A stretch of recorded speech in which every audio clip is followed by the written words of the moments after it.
I'm going to assume that you've already tried to solve this question and looked at the solutions. If you haven't, skip back a few slides and try to have a crack at this question. So we know that the errors in this question are in segments A and D, and the right way to construct this sentence is, does he usually insist that every candidate meet him in person after the interview, whether shortlisted or not? So what is happening in this sentence? Why is it that we say we should write, does he usually insist that every candidate meet him, and not does he usually insists? Let's discuss this idea. Look at these sentences.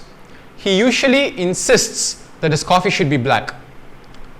She requests your presence at your earliest convenience. The lion usually roars when it is hungry.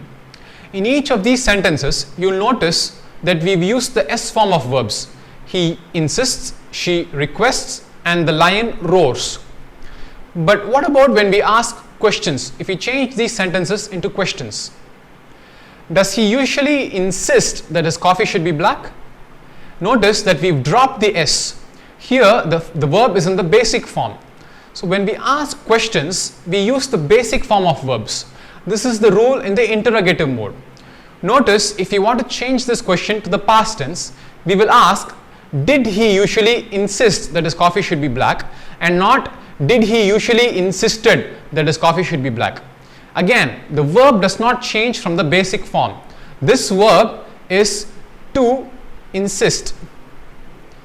This verb is to request. Similarly, the last verb is to roar, and that doesn't change. We just drop the preposition, but we don't change the spelling of the verb. Let us look at a few more ways of how we can ask questions. So look at these questions. Where does he live? What does he have? So in both these examples, notice that we've said he live and not he lives. We've said he have and not he has. So if you want to say Ram has a pen in his hands, we don't say Ram have a pen. But when we ask a question, what does Ram have in his hands? What does he have in his hands, and not what does he has in his hands?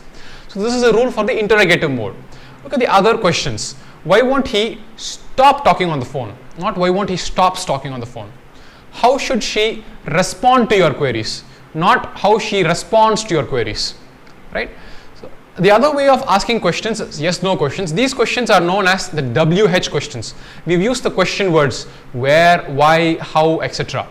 So without using these question words, we can ask questions in other ways. Let's look at these questions.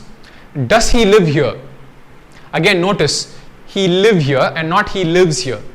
So in the previous example, you asked where does he live? In this example, you are asking does he live here?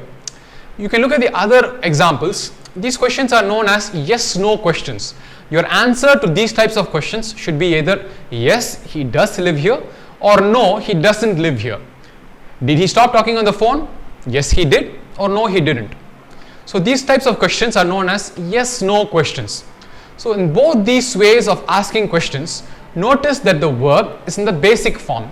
So going back to our question, does he usually insist that every candidate meet him in person, and not does he usually insists that every candidate meet him in person. We don't use the S form of verbs, and this rule is consistent across tenses, either in the present, past or future. Think about how you will ask a question in the future tense. Right? So almost every rule in grammar has its exceptions. So let's look at the exceptions to this rule. When the verb is indirect, we can conjugate the verb. So what do I mean by that? In this question, where did you say he lives? The direct verb is say. Where did you say he lives? Right? Notice that. Notice the difference.